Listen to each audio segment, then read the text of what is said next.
Welcome back to the Get Off the Treadmill podcast for small business owners and entrepreneurs, where we show you how to build a successful business and to have a life too.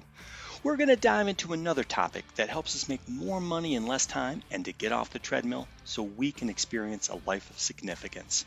And now, your host and the author of the #1 best-selling business book, Making Money is Killing Your Business, Chuck Blakeman. Hi, and welcome back to the Get Off the Treadmill podcast. I'm Chuck Blakeman, and today we're going to talk about your steady stream drip system. Why do we want a drip system? This is about marketing. The reason we want a drip system is because we want a steady stream of potential clients and potential lumberjacks. If you don't know what a lumberjack is, listen to a few earlier podcasts for a full discussion on lumberjacks. But the Crib Notes is that they are people who have all the clients you want in their system, and you've given them a motivation to refer those clients regularly to you. So we want a steady stream of potential clients and lumberjacks. Here's a few key principles around what we mean by a drip system, where we're dripping things that people actually want to connect with. So principle number 1, serve, don't sell. My most recent book, Sell Less, Earn More, was actually titled Serve, Don't Sell, until, of course, the publisher got a hold of it and felt like the other title, Sell Less, Earn More, would sell more copies. That's fine. The principle behind the book is still serve, don't sell. Do people run toward your communications and your connection or away from it? Always do something that serves them, even if it has nothing to do with your business. And a lot of times it may not. The second principle of a good drip system is recency and frequency. Even if someone never comes to your happy hour, your quarterly education event, your annual party, or listens to your podcast, or doesn't open your monthly email, they have been reminded of you by those actions. And they know that none of this recency and frequency is selling. It's all designed to serve them. Recency and frequency, when we do it right and we serve, don't sell, is the most powerful marketing tactic we have. Stay present with the people who already know you and with the people who you want to develop relationships with. The third principle around a great drip system, can I do this for 3 years? Develop a drip system that you feel very comfortable saying, I can easily see myself doing these things for 2.5 to 3 years from now. Don't get greedy this month. We overestimate what we can do in a month, and we regularly underestimate what we can do in a year. The tortoise always wins. So pace yourself. Okay, there are 6 steps that I've identified to putting together a great drip system to get that steady stream of potential clients. Step 1, define the activities that you want. List the activities you would find energizing that build relationships. I should have said this up front, but the drip system, just like all marketing, should not be about selling. It should be about building relationships. Parties, your podcast, blogging, email, newsletters, social media, you're using the phone, coffee, text, catalyst events, educational and fun events, barbecues, golf, tennis, pickleball, cycling, hiking. All of that is available as a way to develop relationships with clients, potential clients, and people that you don't even know yet. The sky's the limit. List the ones that are most energizing to you. What are the ones that you would look at and say, that would be fun to do? Try and list this without thinking about how often. Just list them. So don't say, well, I like this, but I'm not sure I could do it real often. Stay away from the often question. This is just, what activities could you see yourself doing to build relationships with potential clients and have those activities energize you? You want to run toward them rather than, oh no, I have to do another podcast. Nope, let's not do that. If you want a quarterly newsletter, you better want a quarterly newsletter. If you want to do monthly calls, you better look forward to that, or a happy hour. All of those things, you need to have energy for them. So step 2 is frequency. Shoot low, be conservative. How often will you do these activities? Pick each one of them and say, okay, I decided that phone calls energize me. Well, how many could I do reasonably every week for the next 3 years? Shoot low, be conservative. Once you have a list of the few activities that would always energize you, go through each one and ask, what is my tolerance level for frequency for this activity? An example of the beginnings of a drip system at this stage would be, I think I have the energy for 1 email newsletter a quarter, 2 cups of coffee a week, 1 phone call per day, 1 educational event a year, 1 happy hour a month, 1 podcast every 2 weeks, etc. And by the way, I just listed so many things. I hope nobody ever has a drip system that complex. Those are just different things that people could have energy around, and that could be the frequency that they had the energy for. Again, could I see myself doing this activity at that frequency for the next 2.5 to 3 years? Step 3, audience, or I should say audiences. This is where a lot of these kinds of marketing, I don't even like the word, but relational marketing systems fall apart. Is we try and hit everybody with everything, and it just wears us out. I think that we try and give all the above things I talked about to everybody we know, and it just fizzles. We don't have the energy for that. So we need to break our connections into 3 tiers. We should have at least 3 audiences. For me, tier 3 is everybody in my system, everybody that I know who's in my system. And all of them get a certain number of activities per year, maybe something per 6 months, maybe even something per quarter. Tier 3 people would never get probably a regular tier, regular monthly or week, certainly not a weekly anything from me. So they might get the annual party, they might get my podcast, they can get that weekly, I guess. Yeah, so there is something weekly, but it's not costing me anything extra to put out to the tier 3s, because everything I give to the tier 3s is also going to go to the tier 2s and to the tier 1s. So tier 3s get the annual party, they get the quarterly newsletter, they get the weekly podcast, and they might get something else that's probably not a personalized contact. It's stuff you're going to do for everybody anyway. Tier 2s would be a very small segment of those relationships that I have in my system.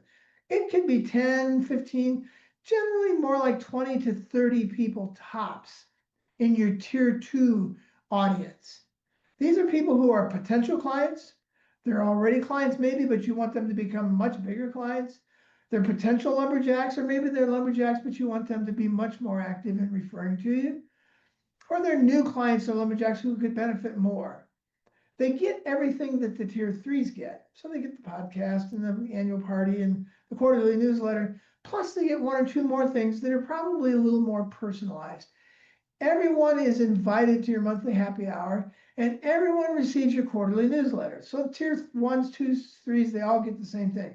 But in addition to that, tier 2s would also get a regular quarterly phone call from you, or a quarterly invite to coffee, depending on your business.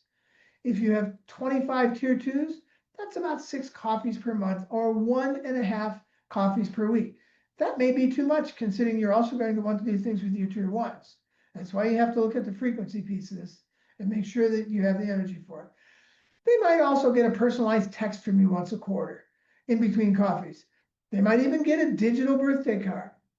So tier 2s get everything tier 3s get, which isn't a lot, but it's frequent. It's weekly kinds of things, monthly, quarterly, annual kinds of things that you're going to do anyway. And then tier 2s might get 1 or 2 more personal touches on a quarterly basis. Tier 1s get everything that tier 2s get, and they get everything tier 3 gets. So they get a birthday card, but it might be a little more personalized. They might get a signature from you or a small saying from you. There's coffees for them as well. You might also have lunches. You might take them golfing. There's 5 to 15 people in a tier 1 list. These are your best customers, your best potential customers, your best lumberjacks, and your best potential lumberjacks. Too often, by the way, we leave out the potential. We just look at, well, I'm getting a lot of money from these guys, and I'm getting a lot of referrals from those guys, so that's my tier 1s. Think about the people that you are missing because you're not paying attention to them. So those potentially great customers and those potentially great lumberjacks, there ought to be a few of those in your tier 1s as well. So tier 1s get everything tier 3s and tier 2s get, plus maybe a monthly fill in the blank, like a phone call, a text, an email, or even a weekly something. Probably not. That's a lot. And you might send them a small personalized gift on their birthday cards with a personalized note instead of a digital birthday card. If you have, say, 12 tier 1s, you're sending out an average of 1 gift per month. You might also have an annual gathering or party just for them. See, I'm, again, constantly working with this frequency thing as we build the plan. Can you send out 1 personalized gift per month? Okay, so number 1, what activities do you have energy for that are things that reach out and build relationships with other people. 2, frequency. How often would you feel energized by doing those specific activities? And then 3, audiences. Break them into tier 3s, tier 2s, and tier 1s and begin to develop the plan. So step 4 is where we take these things that we think we put together and let's really develop that plan. Write down the 6 things you will do weekly. Sounds like a lot, but it might be 4 phone calls and 2 cups of coffee. What are you going to do weekly? What are you going to do monthly, quarterly, and annually? And for whom are you going to do that? Tier 1s are going to get X, tier 2s are going to get X, tier 3s are going to get X. Write down the result you want from this drip system. That's really important as you develop the plan. What do you want out of this? You don't want to just drip. You don't want to be a drip, and you don't want to drip. What do you want? Do you want 1 new client per month? Do you want 2 new lumberjacks a year? Do you want to get somebody else to do this? Do you want to raise your income or your revenue by X? Do you want more profitability? You get what you intend, not what you hope for. Figure out what it is you actually want from your drip system as you're developing the plan. Okay, step 5. Step 5 is find an administrator. Here's the clue, shouldn't be you. I don't care if you're a one-horse shop. There's people all over the world who could do this for $4, $5, or $6, $7 an hour and who will do it way better than you. Get somebody else to administer your plan. Well, here's what I know I'm going to do every week, every month, every quarter, every biannual, and every annual. I got these things and I know who I'm doing them for. Give that to somebody else to run. It could be that you still end up doing things, but they're regularly reminding you, like Monday morning, okay, here's your 4 phone calls for the week. You're going to talk to these specific 4 people. Here's their phone numbers. And here's the 2 cups of coffee I got scheduled for you. It's going to be Wednesday afternoon, 1 at 1 and 1 at 3. That's somebody else administrating. You just show up. And this is so important because I say this in a lot of different places, but managers have to go chase stuff and leaders have the stuff come find them. Work hard at being a leader in your business. Get somebody else to run this. Managers go find data and processes. Leaders react to data and processes. Tell me what I'm supposed to be doing this week. So become reactive to the person telling you that you need to give them next month's newsletter or a list of the annual party or a reminder to call these 5 people this week. Okay, you've got an administrator. Step 6, this is where the rubber meets the road. Get out there and start doing this. And the operative word here is consistency. I say this in so many different ways, in so many different formats. The number 1 asset any business has is not people, it's not finances, it's not intellectual property or cash or market share. The number 1 asset in any business is trust. If you have all of the other things and nobody trusts you, you're hosed. If you have trust, you can build the other things. So how do we build trust? The number 1 practice for building trust is consistency in everything. Say what you're going to do and then do what you said. We like certainty. We dislike uncertainty.